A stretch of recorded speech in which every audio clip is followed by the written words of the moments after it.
Setelah Wang Lin bertekad untuk mengambil tulang ular pengamat bulan dengan cara menempatkan ular besar milik dewa kuno ini ke dalam kemampuan dunia ilusinya, Wang Lin pun memutuskan untuk meninggalkan TKP ular dewa kuno itu kembali ke planet Ranyun dikarenakan ia merasakan firasat aneh adanya kejanggalan yang terjadi di planet itu. Dan betul saja tepat ketika Wang Lin sampai di TKP planet Ranyun, Wang Lin pun terkejut menemukan planet ini telah luluh lantak hancur tak tersisa di bawah gelombang energi spiritual surgawi bergema di sekitarnya. Tampak jelas bahwa pertempuran besar baru saja terjadi di sini.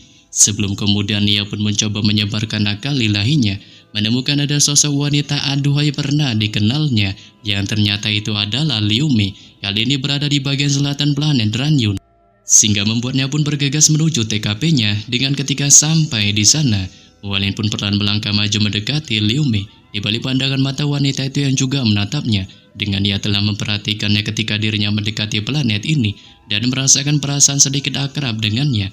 Tapi penampilannya kali ini benar-benar sedikit asing baginya. Sebelum kemudian Wang Lin pun membuka topik percakapan sembari memandangi Liu Mi dan memerintahkannya untuk bergegas pergi sekarang didasari atas dirinya yang sudah membantai semua orang di planet Ranyun. Dengan setelah melontarkan perintahnya ini, Wang Lin pun juga bertanya-tanya tentang mengapa Liu Mi berada di bagian selatan planet Ranyun ini. Sebab ketika ia menyebarkan akal ilahinya, ia segera melihat Ruan Sunsi dan setelah merenung sejenak, ia bisa mengerti apa yang sedang terjadi. Selain itu, apa yang membuat hati Wang Lin semakin terkejut adalah bahwa kultivasi Liu Mi kali ini telah mencapai puncak akhir tahap ascendant. Dan kultivasi semacam ini mengakibatkan Wang Lin semakin menunjukkan keheranannya, sehingga buatnya pun secara penisyirin bertanya-tanya tentang bagaimana peningkatan kultivasinya, dan mungkinkah juga itu terkait dengan leluhur keluarga Huan. Ya, bahkan ia masih bisa merasakan ada energi spiritual surgawi di sekitarnya, dan dirinya berasumsi seseorang telah secara paksa meningkatkan level kultivasinya. Tapi ia juga merasakan kebingungan dikarenakan peningkatan paksa semacam ini dalam kultivasi hanya dalam energi spiritual celestial, dan tak mungkin domainnya mencapai langkah yang sama. Namun mendengar perintah pengusiran dari Wang Lin, Liu Mi pun secara santuy hanya memandangnya sebelum kemudian dengan penisyirin menanyakan padanya mengenai mereka yang apakah pernah bertemu sebelumnya. Saat Wang Lin pun hanya melontarkan perkataan tidak, bahwa mereka tak pernah bertemu sebelumnya, menyebabkan Liu Mi pun yang mendengarnya hanya menatap Wang Lin untuk waktu yang lama sembari mengungkapkan senyum sinis di raut wajahnya. Sebelum kemudian ia pun mengakhiri akting berpura-puranya dengan memuji kultivasi dari Wang Lin yang tak disangkanya telah mencapai tingkat yang luar binasa, sampai-sampai dirinya tak bisa mengenalinya maupun tak pernah bisa membayangkan bahwa ia akan bertemu Wang Lin di sistem bintang surgawi ini di bawah kultivasinya cukup kuat hingga ia tak bisa melihatnya. Ya, bahkan ia juga bisa merasakan tingkat kultivasinya pasti tak lebih tinggi darinya, dan harusnya memiliki semacam harta yang dapat menyembunyikan kultivasinya, memungkinkannya harus merebutnya, sehingga buatnya pun segera menunjukkan genderang perangnya saat tangan gioknya dengan cepat membentuk segel dan sejumlah mantra. Diikuti sebuah layar cahaya muncul di depannya saat jari remote itu menghantam serangan petir dari Wang Lin, yang mengakibatkan buah kuantum badas antar keduanya pun segera terjadi. Namun setelah beberapa saat melakukan buaku hantam, dengan Liu Mi melepaskan kemampuan 10.000 iblis ilusi surgawinya untuk menyerang domain mental Wang Lin, memunculkan sejumlah kenangan orang yang dikenalinya, terutama Lim Wan dan kedua orang tuanya. Wang Lin pun berhasil mengatasinya dengan mematahkan kemampuan 10.000 iblis ilusi surgawi itu dan menyerap sejumlah domain kenangan itu kembali ke tubuhnya. Sebelum kemudian ia pun melontarkan ejekannya pada Liu Mi tentang kemampuannya itu, ya menurutnya tak berguna baginya, dikarenakan meskipun kultivasinya telah meningkat secara paksa, nyatanya pemahamannya tentang domain masih belum cukup, memungkinkan itu adalah kelemahan fatalnya. Menyebabkan Liu Mi pun muncul di arah kejauhan, di balik kepucatan di raut wajahnya. Pasca Wang Lin menghancurkan kemampuan ilusi surgawinya, sebelum kemudian ia pun mulai mengungkit tindakan bagongnya waktu itu yang telah merebut kesuciannya di dalam gua, sehingga membuatnya pun menyuruhnya untuk menjelaskannya. Saat Wang Lin pun secara kikuk hanya bilang bahwa itu atas dasar ulahnya sendiri yang pertama kali bertindak maupun kehilapannya. Menyebabkan Liu Mei pun yang mendengarnya menunjukkan amarah membaranya dengan tak berharap pemuda brutal ini sama sekali tak mau bertanggung jawab atas tindakan bagongnya itu, sehingga membuatnya pun menunjukkan genderang perangnya lagi dengan melesatkan kemampuan iblis badasnya ke arah Wang Lin sembari memunculkan kumpulan kabut hitam di langit dan melepaskan anak yang dikandungnya di tengah kabut. Namun lagi-lagi Wang Lin pun berhasil mengatasinya dengan melesatkan kemampuan jari dunianya sehingga mengakibatkannya pun secara menyeramkan terbental mundur. Setelah Liu Mei terpental mundur akibat serangan jari besar dari Wang Lin, ia pun segera menampar tas penyimpanannya, memunculkan sebuah cermin besar tua di tangannya. Dengan ini adalah harta yang nenek moyang keluarga Huan telah berikan padanya sewaktu ia mengalami bahaya. Tapi ketika kemampuan jari dunia Wang Lin jatuh di cermin, itu pun mengakibatkan ledakan yang sangat dahsyat menghancurkan bumi segera terjadi. Diikuti Wang Lin segera melangkah maju dan formasi pedang 7 bintang langsung mengepung Liu Mei.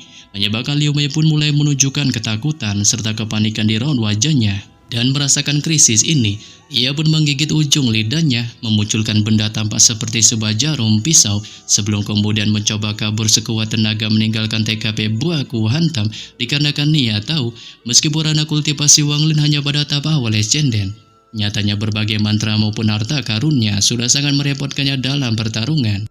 Namun melihat Liu Mei akan kabur, Wang Lin pun bergegas melangkah maju mengejarnya, diikuti kedua jarinya membentuk pedang, dan sebagian gemuruh dalam jiwa asalnya menguap di ujung jarinya, tanpa siap untuk mengambil kehidupan wanita iblis ini, sehingga mengakibatkan Liu Mei pun mulai merasakan bayangan kematian mengitari tubuh serta pikirannya. Di balik ekspresi pucat pasti terpancar di raut wajahnya, dikarenakan ia tahu jari Wang Lin telah melukai jiwa asalnya sebelumnya. Dan jika bukan karena fakta bahwa ia memiliki banyak energi spiritual surgawi di tubuhnya, dirinya kali ini kemungkinan besar sudah mokat. Tapi tepat ketika Liu Mei merasakan keputusasaan pasrah mokat di tangan Wang Lin, tanpa diduga sebuah pusaran pun tiba-tiba muncul di depannya untuk langsung mengitarinya. Diikuti sebuah lengan keriput keluar dari pusaran dan dengan santai melesat ke arah Wang Lin, sehingga mengakibatkan tubuh Wang Lin pun terpental mundur cukup jauh seperti meteor. Di balik kepucatan hebat terpancar di raut wajahnya. Sebelum kemudian ia pun secara dingin menyuruh sosok di dalam pusaran itu agar tak menyelamatkan Liu Mei, dikarenakan jika tidak, ia bertekad akan memusnahkan semua orang di keluarga Huan sampai tak tersisa. Di dasar atas dirinya yang jelas tahu bahwa satu-satunya orang yang bisa menyelamatkan Liu Mei saat ini adalah leluhur keluarga Huan. Tapi di sini leluhur keluarga Huan pun menyuruh Wang Lin untuk tak menunjukkan ketengilannya, sebab beliau merasa meskipun dirinya memiliki boneka panggung Yin dan Yang, nyatanya dirinya masih belum cocok untuk beradu mekanik dengannya. Dan melihat bahwa dirinya dan Huan Mei memiliki masa lalu yang rumit, ia juga tak akan terlibat dalam dendam antara mereka. Tapi jika ia mengganjutkan Buaku Hantam ini lagi, maka dirinya tak akan membiarkannya bisa hidup lagi di dunia penuh tipu-tipu ini. Sebelum kemudian beliau pun memutuskan untuk secepat kilat bergegas membawa tubuh Liu Mei ke dalam pusaran menuju wilayah keluarga Huan. Dengan ketika sampai di sana, lebih tepatnya di sebuah ruangan, leluhur keluarga Huan pun segera melemparkan Liu Mei ke bawah lantai karena tak ada waktu untuk peduli padanya sekarang. Di balik kecemasan serta ketakutan terpancar di raut wajahnya, sebab sebelumnya jiwa asalnya telah meninggalkan tubuhnya dan menggunakan mantra untuk melintasi ruang. Dengan awalnya ia sama sekali tak peduli dengan Wang Lin, dan ketika mencoba menghentikan serangannya sebelumnya, ia juga berniat untuk mengambil nyawanya.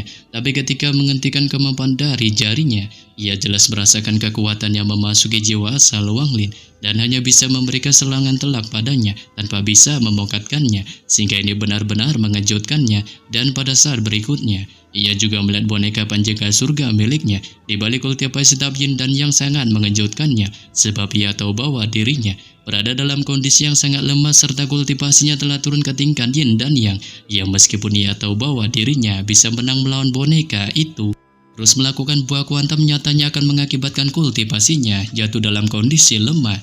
Bahkan ia juga tahu jiwa asal Wang Lin jelas sangat aneh, tanpa membuatnya sangat khawatir.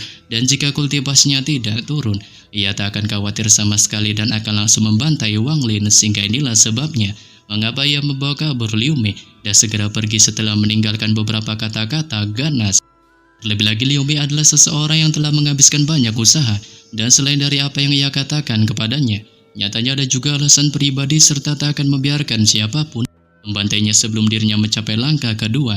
Tapi leluhur keluarga Huan tak akan pernah bisa menebak bahwa Wang Lin akan mengirimkan sinar energi pedang dikarenakan pada awalnya ia tak menganggapnya sebagai ancaman sebab ketika itu mendekat, energi pedang sebenarnya mengakibatkan pusaran jiwa asalnya runtuh. Dengan ini sangat mengejutkan hatinya dan membuatnya terbelalak keheranan. Selain itu ia juga teringat pesan tersirat dari kata-kata Wang Lin sebelumnya menyebutkan bahwa jika dirinya menyelamatkan Liu Mei, maka keluarga Huannya akan musnah. Sebab apa yang membuatnya semakin ketakutan adalah pikiran tentang berapa banyak energi pedang seperti ini yang dimiliki pemuda brutal itu. Mengingat jika pemuda brutal itu memiliki lebih dari 6 sinar energi pedangnya, maka kecuali ia bisa memulihkan penanaman nirvananya, ia pasti akan mokat dan apa yang benar-benar mengerikan adalah pemilik energi pedang ini. Sebab untuk dapat memberikan energi pedang semacam ini kepada junior sepertinya, berarti mereka sangat dekat dan mungkin bahkan keturunannya langsung. Ya meskipun ia adalah leluhur keluarga Huan dan budidayanya telah mencapai tahap nirvana, itu hanya berarti bahwa ia bakal lebih sadar akan teror pembersih nirvana, serta langkah kedua kultivasi sangat berbeda dari langkah pertama. Sebab pada langkah pertama, jika seseorang memiliki surga yang menentang harta atau mantra yang kuat, ada kemungkinan untuk menantang seseorang dengan tingkat kultivasi yang lebih tinggi, dan meskipun jarang itu sama sekali tak mustahil. Mengingat jika harta sihir atau mantra digunakan dengan baik, seseorang bahkan bisa langsung membantai praktisi dengan tingkat kultivasi yang lebih tinggi, sehingga pada saat ini pilihan terbaik yang diputuskan leluhur keluarga Huan adalah menyembuhkan Liu Mei. Sebab bagaimanapun juga, begitu rencana ini untuk Liu Mei berhasil, kemungkinan ia bisa mencapai tahap nirvana sekaligus memberikan perhitungan pada Wang Lin. Dengan setelah membuat keputusan ini, leluhur keluarga Huan pun segera menyebarkan perasaan lainnya di seluruh planet. Kembali lagi ke TKP Wang Lin di planet Ranyun. Ia mana setelah melakukan buah kuantum melawan Liu Mei, Wang Lin pun menatap pusaran yang runtuh dan menarik pandangannya untuk kabut hitam yang dikelilingi oleh penjaga langit. Di bawah suara tangisan bayi keluar dari dalam kabut hitam. Tanpa setiap tangisan itu seperti pedang tajam yang menusuk hati Wang Lin. Dikarenakan setiap kali sepasang mata berawan itu bertemu mata Wang Lin, mereka akan melepaskan dendam tebal, sehingga buat Wang Lin pun akhirnya mau mengakuinya sebagai anak. Dan ini adalah garis keturunannya langsung di dunia penuh tipu-tipu ini. Sebelum kemudian ia pun pelan berjalan ke bayangan yang diciptakan oleh penjaga langit untuk mengitari bayi itu, sembari sedikit ragu mengangkat tangan kanannya untuk mengapai si kabut. Namun roh bayi yang marah di dalam kabut tak ragu untuk menggigit jari Wang Lin, menggunakan gigi tajamnya yang langsung merobek kulitnya, dan aura dingin segera memasuki tubuh Wang Lin melalui lukanya. Tapi demikian Wang Lin sama sekali tak menarik tangannya, melainkan ia secara lembut diam-diam menatap bayi itu yang terus mengisap darahnya, sebelum kemudian ia pun pada akhirnya memutuskan untuk memberikan nama padanya sebagai Wang Ping. Pemilik baru hanya perlu menghapus akal ilahinya serta itu akan menjadikannya sepenuhnya milik mereka. Selain itu Wang Lin juga merasa tentang dirinya, yang kemungkinan tak perlu mencari cara untuk membuatnya membutuhkan warisan dan hanya menempatkan batasan padanya. Lalu dirinya akan menjual batu giok untuk melepaskan batasan beserta harta karunnya, sehingga dengan cara ini, meskipun tak memiliki warisan, itu dipastikan memiliki efek yang sama. Maupun jika batasannya cukup kuat serta tak ada yang bisa melanggarnya, maka meskipun itu tak memiliki warisan nyata, itu akan memiliki efek yang sama dengan harta warisan nyata. Oleh karenanya setelah merenung sejenak memikirkan hal ini, Wang Lin pun segera menunjukkan di lilin di depan yang segera menyala, dan ketika asap akan tersedot oleh manik-manik di langit, ia menangkap si asap serta menekannya pada run. Dengan itu mengakibatkan simbol segera mulai meleleh menjadi untaian asap aneh sebelum memasuki cermin perunggu. Diikuti tindakan yang mengambil sebuah batu giok dari tas penyimpanannya dan meninggalkan metode untuk memecahkan batasan ini di dalam batu giok, sebelum kemudian memutuskan untuk menutup kedua matanya dan mulai memasuki mode berkultivasi. Dengan singkat cerita, ketika pagi menjelang, Wang Lin pun perlahan membuka kedua matanya dan bangkit untuk membuka pintu kediamannya. Saat sinar matahari segera menyinari tubuhnya dan perasaan hangat segera muncul di benaknya, maupun energi spiritual di sekitarnya sekarang membuat pikirannya menjadi sangat jernih. Tapi tepat ketika ia baru berjalan maju melewati pintu keluar, ia pun masih bisa melihat pemuda penjaga di bawah batu itu sebelumnya masih berkultivasi untuk menyerap semua esensi langit dan bumi, sehingga membuatnya pun mulai menunjukkan sedikit rasa keponya tentang tempat ini. Dengan secara penih Shirin menanyakan padanya mengenai tempat di kota ini, yang adakah menyimpan sesuatu hal yang berhubungan dengan harta karun tingkat tinggi. Saat pemuda itu pun secara jutek hanya memberitahukan bahwa tempat itu berada di pavilion utuh, lebih tepatnya di wilayah sisi timur kota. menyebabkan Wang Lin pun yang mendengarnya menunjukkan pengertiannya dan mengucapkan rasa terima kasihnya. Sebelum kemudian ia pun memutuskan untuk bergegas OTW pergi ke sana. Di balik cibiran julid pemuda itu yang meremehkan kemampuannya, kemungkinan tak akan bisa menukar harta karun sir peringkat tinggi maupun bahkan tak memiliki kualifikasi untuk masuk ke dalam pavilion. Yang oleh karenanya ketika Wang Lin sampai di sisi timur kota, ia pun menemukan ada banyak pembudidaya di dalamnya berbanding jauh oleh para manusia panah. Dengan sejumlah toko di sini juga memiliki suasana yang jauh lebih mengesankan yang datang dari kedua sisi jalan. Saat ada beberapa toko memiliki batu roh yang sangat besar di depannya, serta ini bukan batu roh halus, jadi mereka mempertahankan bentuk aslinya dan mengeluarkan energi spiritual yang tebal. Tanpa simbol batu roh ini memang secara khusus untuk memberitahukan semua orang tentang kekuatan sejumlah toko ini. Yang bahkan Wang Lin juga menemukan ada sebuah toko dengan batu roh berkualitas tinggi di luar, dan penemuan ini segera membuatnya tertarik dengan toko ini. Saat ia dengan hati-hati mencoba melihat si toko, mendapati toko ini tak terlalu besar dan hanya memiliki 2 lantai. Ya meskipun tak semegah sejumlah toko di sekitarnya, itu nyatanya masih menyimpan sisi yang sangat elegan. Di balik ada sebuah plakat raksasa dengan karakter kata bertuliskan pavilion bambu hijau. Tapi demikian walaupun dirinya tampak tertarik, Wang Lin pun sama sekali tak membeli untuk bergegas segera masuk. Melainkan ia menarik pandangannya dan memutuskan berjalan maju menuju ujung timur kota. Menemukan ada sebuah pavilion besar yang tak hanya menyimpan 1 batu roh di luar tokonya, melainkan secara anomalinya menyimpan 8 batu roh. Dengan ke-8-nya ternyata berkualitas tinggi dan ditempatkan dalam formasi, tampak mereka mengeluarkan gelombang tekanan spiritual. Di balik ukiran karakter kata besar di depan toko bertuliskan pavilion utuh. Ya bahkan Wang Lin juga bisa merasakan tekanan menyebar, dan ada lapisan pembatasan tersembunyi yang mencegah indera ilahi memeriksa situasi di dalam toko, sehingga buat Wang Lin pun memilih untuk tak memaksakan perasaan ilahi melacak isi dalam toko, melainkan ia secara barbar memutuskan untuk melangkah masuk ke dalamnya. Namun tepat ketika Wang Lin baru saja melangkah masuk, ia pun tanpa sadar sontak terkejut melihat seorang pria tua berjalan keluar dari pavilion untuk menghalangi jalannya. Sebelum kemudian beliau pun mencoba memeriksanya, dan dengan tenang menyuruhnya untuk tak bertindak barbar tanpa mengikuti semua aturan tokonya. Dikarenakan ada 2 aturan masuk dan 1 aturan keluar di pavilion utuhnya, dengan mereka yang dibawa kultivasi tahap Descensol sama sekali tak diperbolehkan untuk masuk, dan mereka juga yang tak memiliki 100.000 batu roh berkualitas tinggi, maupun mereka yang tak melakukan perdagangan tak bisa untuk keluar. Sebelum kemudian ia pun menanyakan secara penisrin pada Wang Lin mengenai dirinya, yang apakah kali ini memiliki 100.000 batu roh, mengingat jika ada, ia secara sopan akan mempersilakannya untuk masuk ke dalam pavilionnya.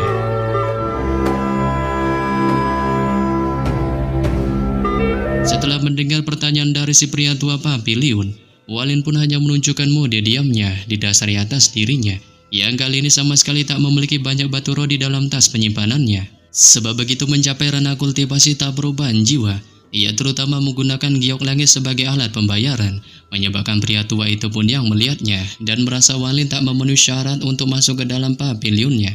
Secara halus menyuruhnya untuk pergi dari pavilionnya, dikarenakan beliau merasa bahkan jika dirinya masuk ke dalamnya, maka ia khawatir dirinya tak akan memenuhi syarat untuk pergi. Tapi di sini Wang Lin pun mencoba menegosi pria tua dengan memunculkan pedang terbang dari tas penyimpanannya sebagai barter untuk menggantikan syarat aturan batu roh guna memasuki pavilion utuhnya.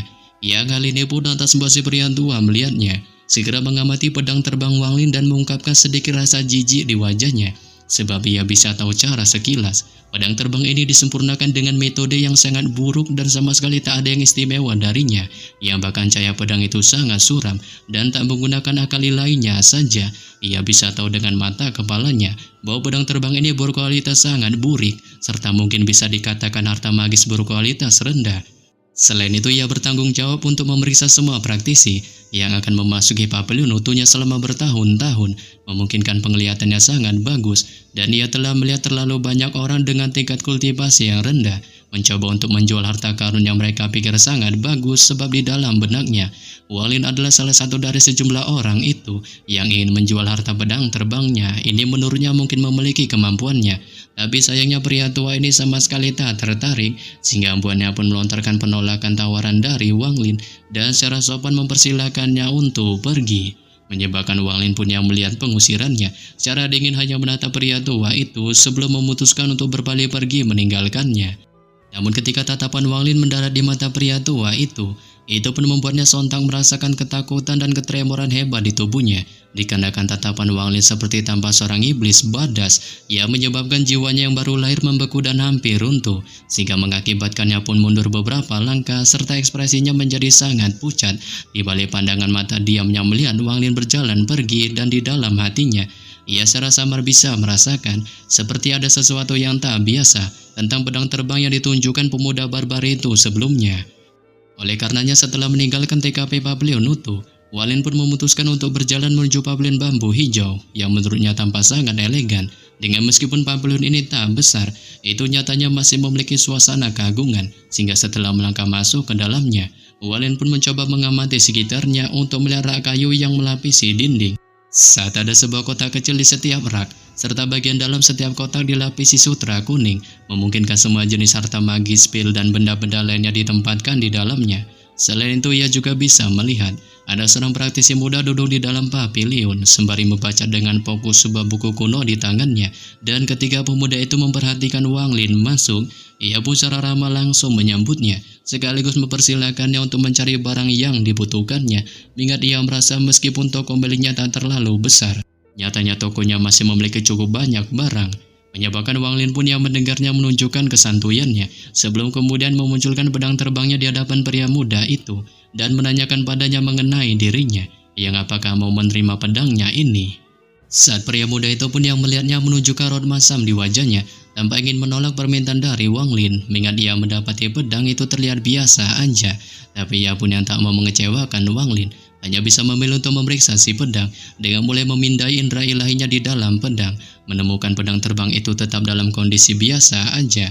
Tapi ketika ia hendak menyebutkan pada Wang Lin tentang keburikan pedang terbangnya, ia pun tiba-tiba mendapati si pedang menyimpan rasa anomali luar binasa, terutama menemukan sebuah mantra di dalamnya. Dengan ia tak bisa melihat melalui mantra ini, didasari atas tekanan yang diberikannya, membuat jiwa asalnya mengalami getaran hebat. Saat ia mulai mengayu energi spiritual di tubuhnya dan menyuntikkannya ke dalam pedang terbang, sehingga ketika energi spiritual menyentuh mantra di dalam pedang, energi pedang yang kuat itu pun segera memancarkan ledakan dahsyat, menjadi satu seperti air dengan si pria muda yang kali ini menunjukkan kegirangannya. Sebab ia tahu meskipun mantra pada pedang terbang ini belum diaktifkan, hanya saja integrasi energi spiritual sudah mengklasifikasikannya sebagai harta magis kualitas menengah, dan ia tak segera mencoba mengaktifkan mantranya, melainkan memilih untuk memanipulasi pedang dengan menunjuk batu roh berkualitas tinggi di luar toko.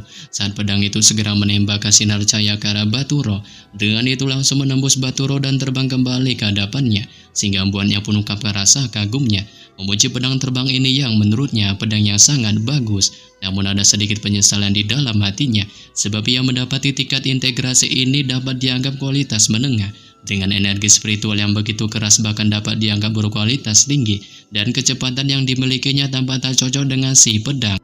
Tapi ia pun memilih untuk menghilangkan pemikiran ini, dan mencoba sekali lagi menunjukkan kehebatan pedang terbang Wang Lin. Saat ia mulai mengaktifkan mantra di dalam pedang terbang, dan pada saat yang sama, ia bisa menyaksikan pedang terbang itu menghilang di depannya, dan muncul kembali 100 kaki jauhnya tanpa menunjukkan kemampuan teleportasi. Yang kali ini pula lantas membuat si pria muda itu melihatnya sontak menunjukkan keterkejutannya, sebab ia tahu secara umum mustahil untuk meninggalkan mantra teleportasi di dalam pedang terbang, dikarenakan pedang tak bisa menangani gesekan teleportasi, maupun juga tanpa tingkat kultivasi surgawi, tak akan mungkin untuk memberi pedang dengan mantra teleportasi. Dan bahkan jika seseorang memiliki kultivasi, kecuali mereka memiliki metode yang sangat kuat serta domain khusus, mustahil bagi mereka untuk membuat mantra teleportasi bertahan selamanya. Oleh karenanya setelah mencoba memeriksa mekanisme pedang terbang, pemuda itu pun segera mengalihkan pandangannya ke arah Wang Lin, dan kemudian mengungkapkan ketertarikannya pada pedang terbangnya, sehingga membuatnya pun pada akhirnya melontarkan tawaran 10.000 batu roh berkualitas tinggi untuknya sebagai biaya penukaran pedang miliknya.